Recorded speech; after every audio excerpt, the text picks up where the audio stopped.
I have connected with incredible people from all walks of life, and now I am going to bring their stories and experiences straight to you. From fitness, pet care, skincare, home design, cooking, personal growth, we will cover it all. Join me as we explore the big and small things that truly matter in life. This podcast is for everyone, whether you're a retiree, a parent, a professional, or a student, there's something here for you. Our episodes are designed to offer valuable insights and practical tips that can enhance your daily life. From teenagers looking for new hobbies, parents seeking advice for family and home, young professionals balancing their work and wellness, we've got it all covered. Get ready to be inspired, uplifted, and empowered. This is your screen time, adding value and entertaining. Subscribe and press the bell button for notifications and never miss an episode. I think it's still like a little mix. So you'll find men that are very intrigued by skincare. They're probably even using a lot of products, ordering things they find online. So they kind of get an advertisement that, okay, this is like a men's face wash that'll clear up acne. So they'll use that. Yeah. Like, a lot of my patients actually are in that. Using organic product versus us using a heavily chemicalized product. We talk about allopathy or the skincare products that dermatologists are recommending. They have chemicals, but ultimately, what are the ingredients we're talking about? We're talking about vitamin C. That is a naturally found ingredient. We have it in lemons, we have it in oranges. Then you talk about retinoids. That's actually vitamin A. It's derived from vitamin A. And so organic is not always better. This is like a very big farce, and I think it's a misconception. So, Dr. Anika, how has your journey been of becoming a dermatologist? So it's honestly been a really long one, but I love what I do. So it's been 10 years of education, 5.5 years of MBBS, 3 years of my MD, and then 2 to 3 years of work experience after that. And then, of course, I started my clinic, and I've been doing this now for 5 years. So it's been great, yeah. And your clinic, Soul Derma Clinic, it's a really successful one. How did you start and how is it going? So my clinic was honestly a COVID baby. It wasn't meant to happen. It just kind of did. Wow. And so I kind of overnight decided to start the clinic. I hired someone, I started investing in devices, and I just gradually marketed the clinic, and I just kind of tried my best to do a good job and look after my patients as best as I could, and it did start picking up, and I'm very grateful for that. Yeah. Okay, that's great. Being a working mom of twins, Yeah. so how has it changed your personal and professional life? So, I mean, honestly, I just feel like I'm busy all the time. That's probably what's changed. But Yeah. I think you just learn to be more responsible. You try to be more on routine, and you just try to be more like well-rounded. Obviously, we're not perfect, so there are times when I just feel like it's a lot, or you have trouble managing both things at the same time. But that's where, family support comes in, and good staff support, and of course communication. Yeah. So it's a little bit of everything, and I'm grateful again that like I'm blessed with such good family, and everyone helps me in the clinic as well as outside of the clinic, and that's how I'm able to handle everything. That's great. So, what are the most common skin concerns that you see on Indian skin and in your practice, and how do you address them? So I think the most common skin concern I see in my practice is people asking for glowing skin. Yeah. But for me as a doctor and as a dermatologist, I always kind of try to treat the underlying problems first. So for example, if there's acne, if there's pigmentation, if there's any kind of skin issue other than that, like eczema and so forth. So we first deal with that. And once the skin is healthy, it glows anyways. Yeah. And I have to add one thing. I'm definitely one of those who wants that glow. I'm one of those Indians that Well, you I don't already care. have glowing I skin. want the glow. So when should one start taking care of the skin from anti-aging point of view? That's a great question. I think now with so much of information online, whether it's Instagram, Google, anywhere, you'll have such a mixed opinion on this. So you Yeah. have these, I get so many patients who are like below the age of 15, 20, who are using these very lavish routines because they want to have not only healthy skin, but like an anti-aging routine. So that doesn't make sense to me. I think after 20, we should work on anti-aging because that is when the real collagen loss is gradually going to start happening, and even hyaluronic acid from the skin. But that still doesn't mean you need to be on a full-on anti-aging regimen and using multiple products. I think that's become a bit of a marketing gimmick. Yeah. So they also say that anti-aging products, there's something called anti-aging products that we cannot use if you have an acne-prone skin. Is that true? Actually, that's kind of not true. Like it's the opposite. That, for example, the number one end all be all product when it comes to anti-aging is retinols or tretinoin, or retinoids, basically. So Yeah. these products are great for acne. It's one of the main treatments we use in acne. We use the oral version of it, which is the capsules to treat acne. So the anti-aging serums that contain retinoids are actually, they do help acne. And coming to hyaluronic acid, which is really popular these days, the ingredient, we have it in all the products and it's marketed well. Is it that effective? Hyaluronic acid is great for hydration. Okay. It's a hygroscopic molecule, which means it attracts water and it hydrates your skin, but it will work as long as it's on your skin. It is nice if you're acne prone or you want to use a lighter product. Some people don't like having layers on their face. Even moisturizers feel too heavy. So hyaluronic acid is great that way, but it's not, again, it's not my first choice as an anti-aging molecule. Yeah. We are losing hyaluronic acid from our skin, but when we use it topically, it doesn't absorb as well into the skin. And there's something also called retinol, which is very popular. And is it as effective as we hear about it online? So retinol is a great stepping stone when you're trying to reach tretinoin. It is a type of retinoid. So retinoids are great for anti-aging, for collagen production, for boosting elasticity. They do everything. Over time, you'll see improvement in the pores, you'll see improvement in acne, uneven skin tone as well. But it should be under the guidance of a doctor, because at times these molecules can also be drying, they can be irritating, they can cause some photosensitivity, which means that if you're using it at night, in the morning, you could be more sensitive to the sun potentially as well. Okay. There's one question that I always wanted to ask, skincare and hair related to men. So do you think men are getting more interested towards skincare and good hair these days? So, I mean, honestly, yes, of course. I think everyone is. And women are even more interested, and then men are probably more interested than what they were previously. Yeah. But I think it's still like a little mix. So you'll find men that are very intrigued by skincare. They're probably even using a lot of products, ordering things they find online. Whereas there are also the ones that are still not really using much. Yeah. I also think that, in my honest opinion, what I've observed is men don't always think as much. I think Yeah. we as women tend to think more, we'll analyze more, we'll research more. So they kind of get an advertisement that, okay, this is like a men's face wash that'll clear up acne. So they'll use that. Like, Yeah. a lot of my patients actually are in that kind of situation at the moment.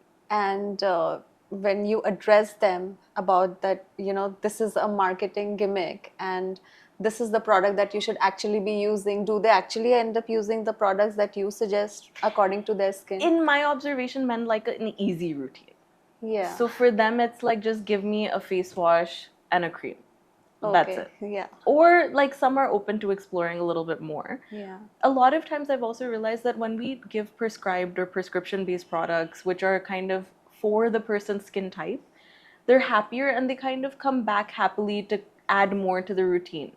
So once they feel that it's easy to use, it feels good on the skin is looking better, they automatically come back and ask that, okay, can you add something more? Or, I want to work on this concern, because I think the bottom line is they have to see the results to believe it. Yeah. So, do you also come across overtly metrosexual men who are heavily invested in their appearance or skincare or good hair? Yeah, we actually do. I mean, I think there's nothing wrong with that as well, right? Yeah. Like, what's wrong with wanting to look good or take care of your skin and your hair? Yeah. I do think we have to draw a line though, and that doesn't only apply to men. I think that's in general, that there's some people that have started going overboard with things and just getting a little obsessive, that a line is showing, or I have a little spot on my face or my arm. So I think we just have to draw a line, and that's where your doctor comes in, because it's their job to educate you as well, that this is normal or it's something that can happen. We cannot be flawless. We're not a walking Instagram filter, right? Yeah. So that's about it. Yeah. Talking about Instagram filters, do you feel that these days, you teenagers, starting from the age of, let's say, 15 to going up to 30, 35, the age group between 15 to 35, they are obsessed with getting good skin because of these Instagram filters? It's really hard to generalize, but yes, a lot of young people below the age of, I would say, 35 or even 30 have become very obsessive about the way they look. And it's more, so many times I'll get not just young people, actually, I'll get people in their 50s or 60s who are working online or have the hybrid model. They'll be like, on camera, my neck is kind of looking loose, or I kind of sit with my hand on my face so that it looks lifted. So you're getting all kinds of patients these days, and I do think COVID created that shift. It was kind of a sudden shift, but it happened. I mean, it was over one year. Suddenly, like, the patients started saying that how I look on camera is like this, or when I do take a selfie, my nose is looking flat. So that shift happened literally right after COVID. I think before that, you hardly heard someone complaining like that. Maybe a little bit that when I take a picture of myself, my cheeks might look like this or something, but not the way it is now, where there's this obsession about how you look on camera, or if a little bit of bulge is showing, in your waist or your thigh or your arm. So it's become a bit of an obsession for sure. And we also have these weight loss machines. Do they really work? Technology is important. So yes, they do, but nothing can beat diet and exercise, right? So you can do them, of course. If you're using a weight loss device, like for example, a Cryo or EMS, they do work. But that doesn't mean you can go out and eat burgers, fries, not exercise, and expect to become size 0. That's not happening. Yeah. And does it, let's say somebody follows the routine of with their diet and everything, so how long does it really last? I mean, typically, how many sessions do you think that a person should take? It depends on the technology you're using. So like, for example, Cryo, 1 to 2 sessions is actually sufficient too. Yeah. Whereas, which is basically fat freezing. Okay. EMS may need more sessions. EMS is electromuscular stimulation, where your muscles are getting an exercise. So that would need more, because exercise, ultimately, you don't just do one exercise, like day of exercising, and expect to, again, find some insane results. And do these machines have any side effects? When you're using good technology, which is US FDA approved, they're safe. But Okay. right now, what's happening also in general around the world, not just India anymore, is clinics are mushrooming with, people that are not qualified, not doctors or technician run. And so that's where the problem comes up. So you need someone that's an expert, someone that's educated and qualified, and a doctor to supervise the treatment so that there are no side effects. Okay. So these days there are lots of fillers and implants. What are the drawbacks of using this cosmetic procedures? I love injectables. I'm not saying that because it's what I do. I've seen great results. I think that it's very easy to judge people that get them done, but it's hard to understand how they feel, right? As you're aging, when you cross 30, you really start seeing changes in your face. You may be genetically blessed. Maybe it happens to you after 40 or after 50, but those changes come up. And some people find it hard to digest that they've started looking different. Yeah. Their eyes have started looking tired, or they look angry even when they're not angry, or they just don't look fresh. they wake up looking baggy with like puffy eyes or a bloated looking face. So when you do injectables like a filler or Botox for such patients, you'd be surprised how happy they are. I recently had a patient who was 44. She was a model, still is, but not doing so much of modeling, more of like anchor work. And we did injectables for her, and she texted me literally within a week that, thank you, I feel 10 years younger. And Oh, wow. you know, that's what it's about. It's about making people happy. It's about making them feel good about the way they look. So I feel like it's so unfair to judge people that do get it done. And that's where your doctor again comes in. If you're with an experienced dermatologist or doctor, they will be able to guide you about what is right, what looks good, when to say no, what do you need, what don't you need. Because again, our perception of ourselves starts getting a little bit distorted and we start wanting more and more and more. And that's where your doctor helps you kind of draw the line. So, what age do you think is a good age to start your Botox or filler process? You know, there's a bit of a taboo associated with this. So, Yeah. like, there's no age. I have seen women in their 30s who look fabulous. Like, I just feel like I mean, okay, if something on your face bothers you, I'd be happy to help you with it. Like, if maybe your lips are small and you want to just hydrate them, make them look a little bigger, or maybe your cheeks were a little more lifted before and you want to kind of improve them further, that's a different thing. And then I've also seen women in their late 20s who have started to show signs of aging. They've had a lot of weight loss, weight gain, a lot of stress. So you feel that, yeah, this person would benefit with a treatment. So I think it's not age specific, it's more about what you're trying to achieve. So some people are born with small lips or a crooked nose. So in that case, you know, it's something maybe they were insecure about growing up as well. And they always felt bothered by it. Maybe they got bullied by it. I've seen so many people that come for Yeah. nose related issues because they've always been so conscious of their nose. So in that case, there's no age, right? Once you cross 18 and you're like officially an adult, you can think about procedures. But of course, that's with, you know, your parents and family support and some guidance and advice. It wouldn't just be that I would kind of do such a procedure only if someone really wanted it. Okay. So, in your practice, what's the turnout for rhinoplasty? So I'm not a plastic surgeon. Okay. So we do something called a liquid rhinoplasty, which is using filler, and we kind of straighten the nose and make it look sharper. We also do threads to sharpen out the nose. So it'll kind of give you a great result, make the nose look sharper and more defined without actually doing a surgery. And it lasts anywhere from 1 to 1.5 years. I also like to do it a lot of times when someone's not sure if they want a rhinoplasty. So that gives them a better idea of what could possibly like change for them and how they would look, and then they can decide. Well, I think that says a lot about technology where we have reached today. I mean, one would imagine back in the day that, you know, you need to get a rhinoplasty to have this perfect nose, but good that, you know, we have these procedures that you're suggesting. Yeah. I have a question also regarding Botox or fillers. Let's say there is a person A who has a good lifestyle, doesn't really, you know, go for any kind of a Botox or a filler, has a good fitness regime, this person A. And then there is this person B, since the age of 25, has been using fillers and Botox, has not been really consistent with their lifestyle or maintaining a good diet or fitness. So at the age of 50, which will look better, or how will they each look, I mean, feel about their skin at the age of 50? I think that you've like really simplified it. So maybe if we were doing like a twin study, that would kind of be comparable. But in this case, it's so difficult because I've seen people that have great skin and could have the worst lifestyle. They're partying and they're drinking. But overall, like our skin is not everything, right? It's about our overall health.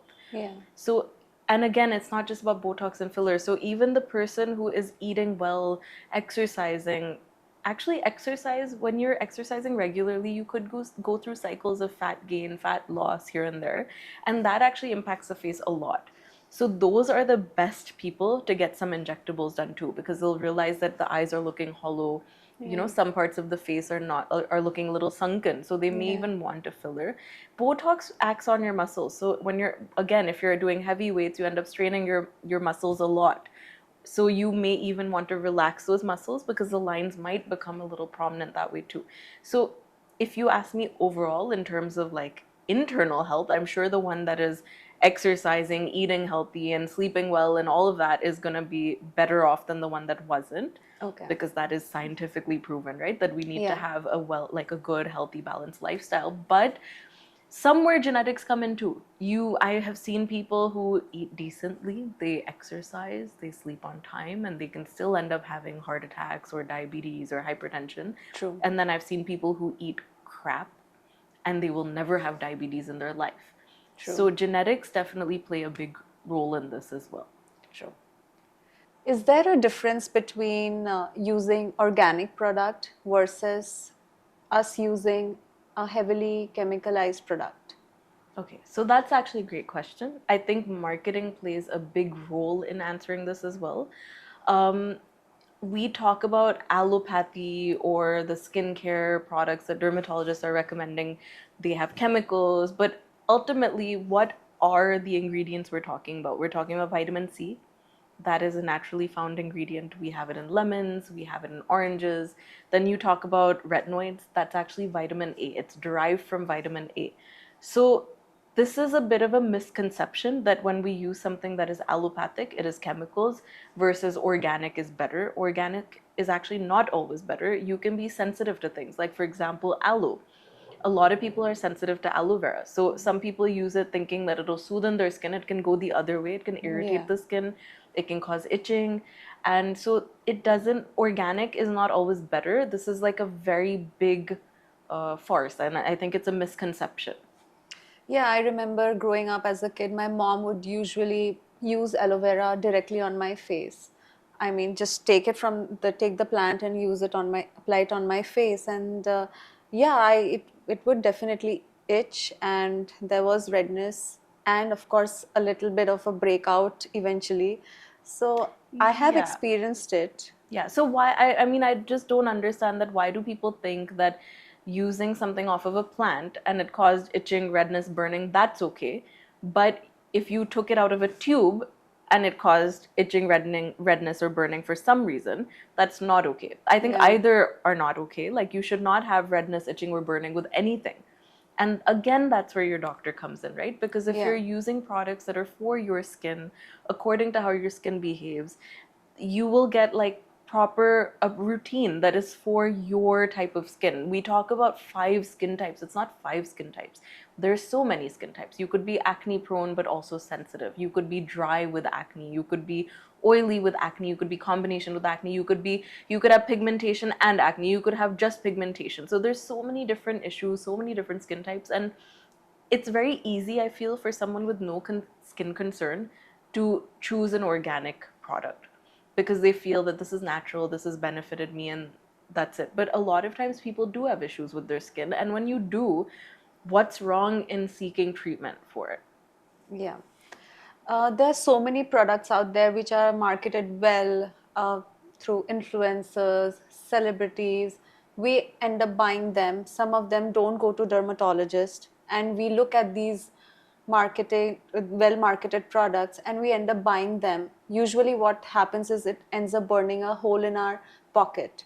So, for those people who don't consult a dermatologist, what do you suggest them when they are buying a product themselves? What key ingredients should they look for in that product? See, very honestly, the first thing I would say is build up on it. You don't start with like, oh, I saw a sale online, or there was some brand that was connecting me with a doctor, and you don't even know if they were really a doctor or whatever it is. Yeah. So I would say first start basic. Start with a basic, cleanser, moisturizer, sunscreen, and then build up from there. Secondly, I would say that now medical care or dermatologists, it's not as difficult to reach one as it was maybe 10, 15, 20 years ago, right? So when you have that option, why not? Because you end up spending a little bit to meet the doctor maybe, but after that you buy the products that are for you, right? They're tailored for your skin.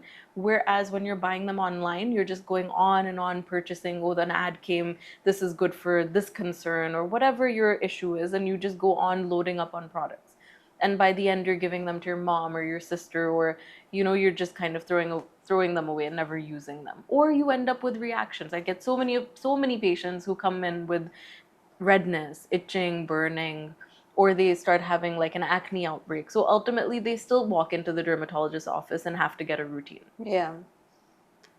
Okay. And I have something more to add to that. Yeah. That also, like, you have to realize marketing was always there.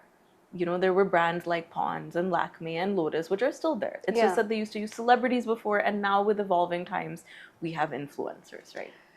We have these products that create really big hype, and they are actually kind of expensive, 8,000 rupees, 10,000 rupees, and people actually invest in them, I feel, by not consulting any doctor, but the hype is such, so it ends up, and when they use it, I feel, I have been one of those person myself where I ended up buying. I saw something, the hype was real, the reviews were real, it felt so real, I ended up buying it.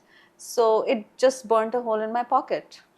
It could be that it was like it was not a bad product. It may have been great. But Yeah. again, one size doesn't fit all. Yeah. So you can't expect a product that worked for XYZ to work for you.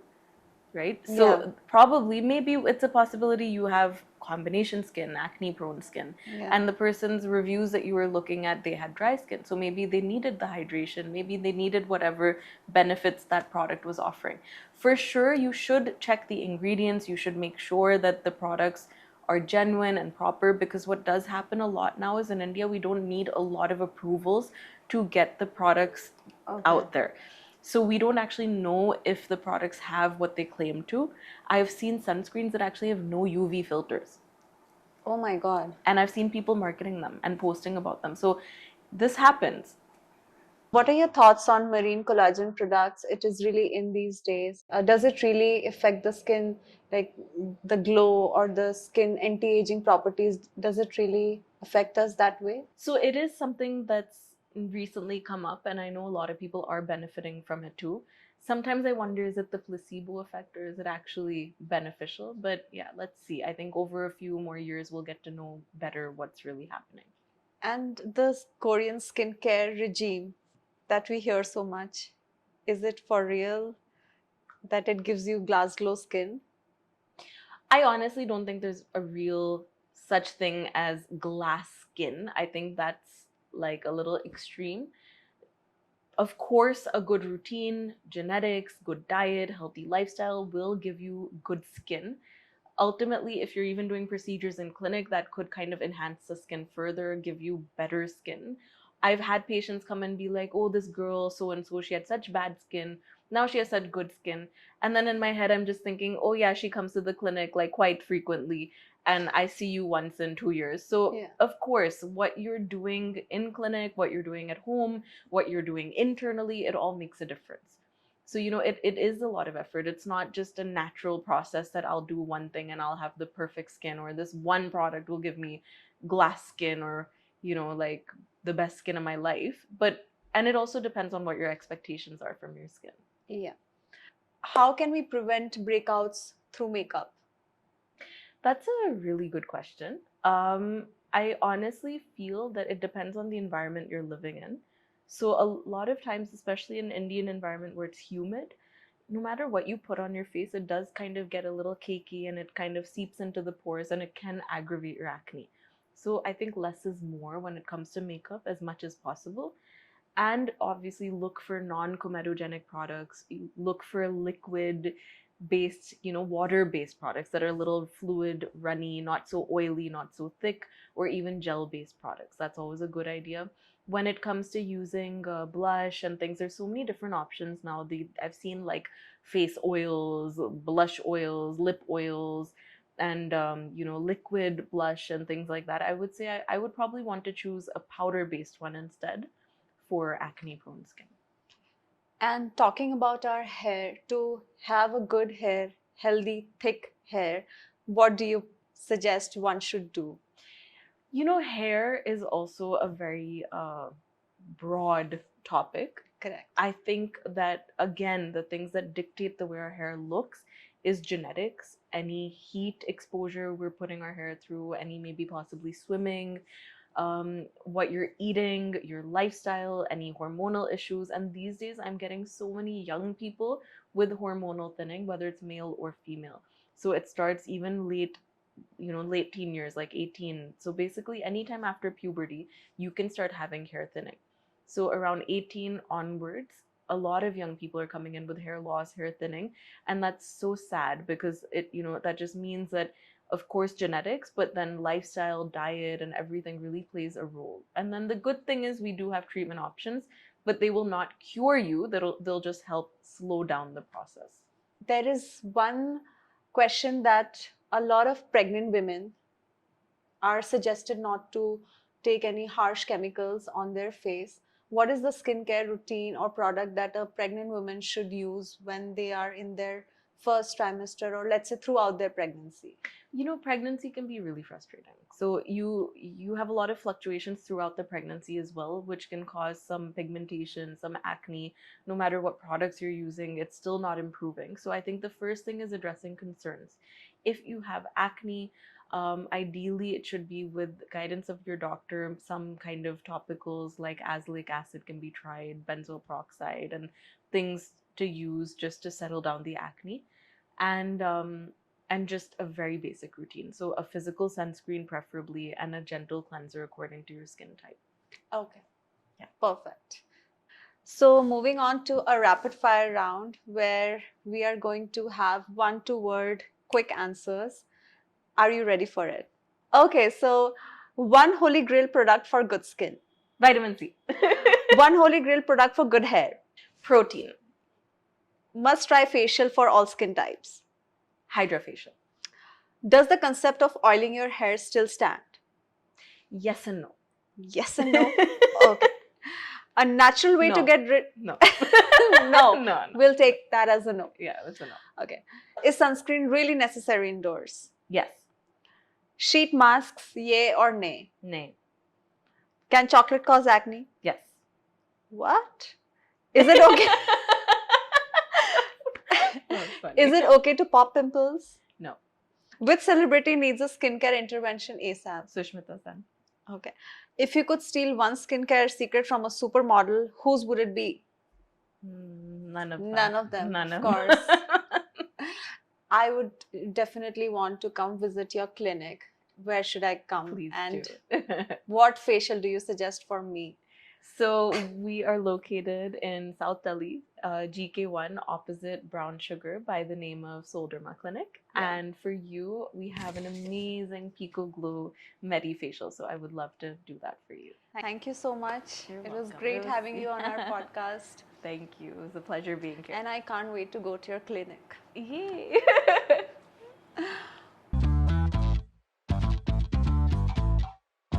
Yeah. Oh, that'd be really fun. Yeah. And then you can do like a BTS with Shivi J. And then you see her like pouring some Patron. Please don't record that. I won't go into shock this time. Then people will be like, does she not know what it means? So when it comes to you, please chop that off. Okay. Angioplasty. I don't think so, but okay, go ahead. Go ahead. Let's see. Yeah. Sounds scary, but okay.